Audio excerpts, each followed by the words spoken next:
Bismillahirrahmanirrahim. Assalamualaikum warahmatullahi wabarakatuh. Perkenalkan, saya Halimatus Sadia Utami dengan NPM 10060316144 dari Prodi Farmasi Universitas Islam Bandung. Saya membuat video kali ini untuk memenuhi tugas mata kuliah Farmasi Fisika. Di video kali ini, saya akan menjelaskan tentang kapasitas dapar.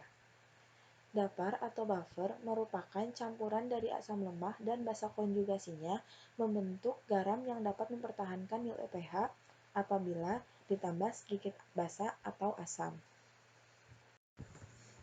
Nah, pada sediaan farmasi, larutan buffer ini digunakan untuk menjaga stabilitas dari suatu sediaan sehingga mencapai efek terapeutik yang optimal.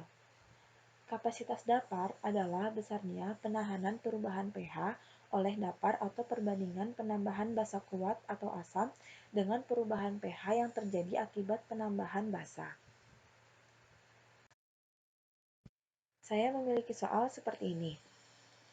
Berapa gram natrium karbonat dan asam karbonat yang dibutuhkan untuk membuat 500 ml dapar dengan pH 6,3 jika sudah diketahui pKa 6,3 dan beta 0,576?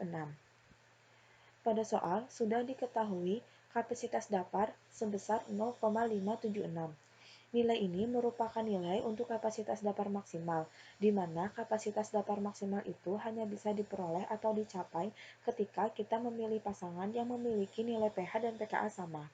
Di sini bisa kita lihat nilai pH dan pKa-nya sama, yaitu 6,3. Sebelum memulai untuk menghitung, tuliskan terlebih dahulu yang diketahui dari soal tersebut.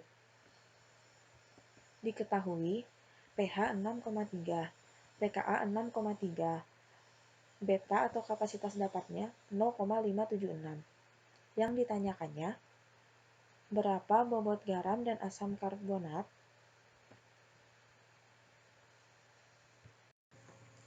Di sini kita sudah mendapatkan nilai H+ dan nilai Ka.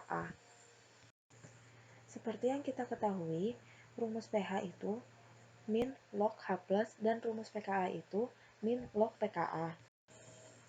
Kita bisa menghitung menggunakan kalkulator, di mana untuk memperoleh nilai H+, kita bisa menghitung dengan cara antilog minus 6,3 sehingga diperoleh nilai 5,01 kali 10 pangkat minus 7. Kemudian sama halnya dengan Ka, Ka juga bisa dilakukan perhitungan menggunakan kalkulator dengan cara antilog minus 6,3 sehingga diperoleh nilai 5,01 kali 10 pangkat minus 7. Nah, pertama, kita harus mencari terlebih dahulu nilai konsentrasi dapar total. Dalam soal, sudah diketahui kapasitas dapar, H+ dan Ka. Kita bisa menggunakan rumus berikut. Beta sama dengan 2,303 C dikali Ka dikali H3O plus dibagi Ka plus H3O plus dipangkatkan 2. Kita bisa memasukkan nilai beta, Ka, dan H+ ke dalam rumus, sehingga diperoleh 0,576 sama dengan 2,303 C dikali 5,01 dikali 10 pangkat minus 7 dikali 5,01 dikali 10 pangkat minus 7 dibagi 5,01 dikali 10 pangkat minus 7 ditambah 5,01 kali 10 pangkat minus 7 kemudian dipangkatkan 2. Kemudian dihasilkanlah nilai C 1,005 mol per mililiter. Nah, nilai C ini merupakan konsentrasi dapar total di mana hasil penjumlahan garam ditambah dengan asam. Dari slide sebelumnya, kita memperoleh besaran konsentrasi sebesar 1,005 mol per mililiter, di mana itu merupakan penjumlahan dari asam ditambah dengan garam. Nah, kita harus mencari tahu berapa konsentrasi dari masing-masing asam dan garam. Kita sudah mengetahui nilai pH dan pKa, sehingga kita bisa menggunakan rumus pH sama dengan pKa ditambah log garam per asam.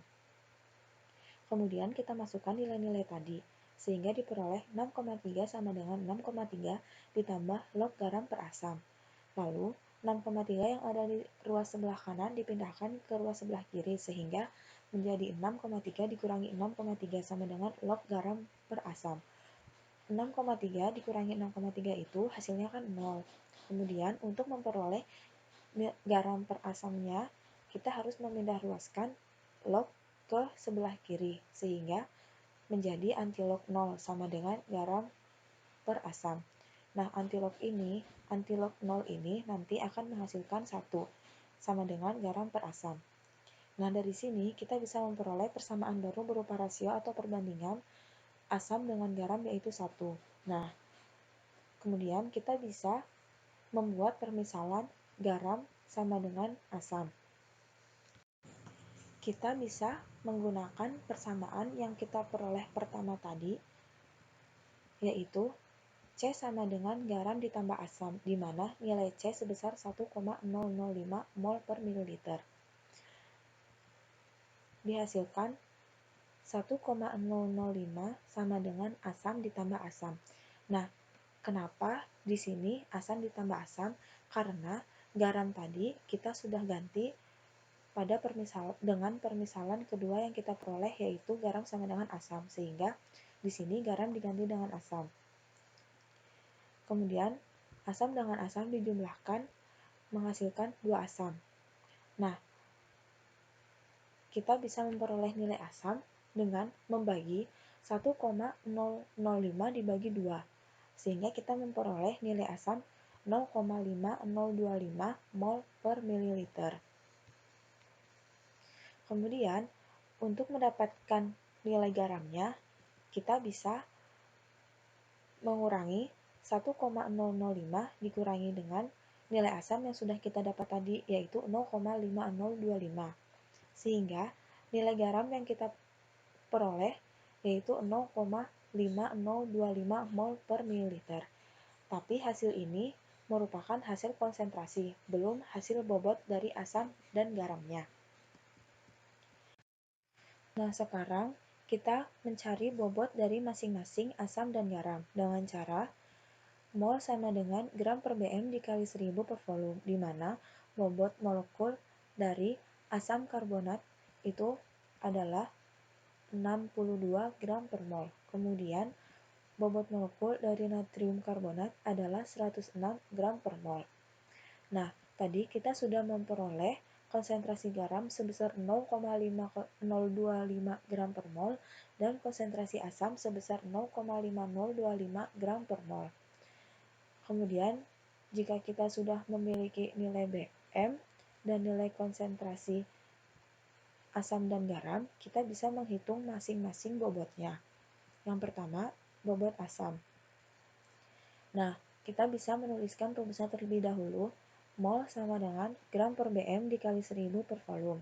Kemudian, dimasukkan nilai-nilai tadi ke dalam rumus, sehingga diperoleh 0,5025 mol per mililiter sama dengan gram per 62 per mol dikali 1000 dibagi dengan 500 ml. Kenapa 500 ml? Karena kita hanya akan membuat larutan datar sebanyak 500 ml. Kita bisa mencoret 1000 dengan 500 sehingga dihasilkan 2. Kemudian kita bisa mencoret satuan yang sama. Mol bisa dicoret dengan mol, mililiter bisa dicoret dengan mililiter, sehingga kita mendapatkan bobot asam yaitu 15,577 gram. Kemudian kita bisa menghitung bobot garam. Pertama, tulis rumus terlebih dahulu. Mol gram per bm dikali 1000 per volume. Kita masukkan yang sudah diketahui tadi, 0,5025 mol per mililiter sama dengan gram per 106 gram per mol dikali 1000 per 500 ml, karena kita hanya akan membuat larutan datar sebanyak 500 ml. Kita bisa mencoret 1000 dan 500. Disederhanakan hasilnya 2. Kemudian kita bisa mencoret satuan yang sama. Mol dengan mol, mililiter dengan mililiter, sehingga diperoleh bobot garam yaitu 26,6325.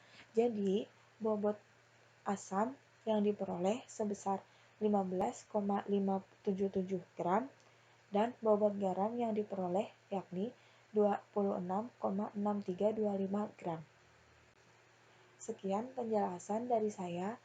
Apabila banyak kekurangan, saya mohon maaf. Wassalamualaikum warahmatullahi wabarakatuh.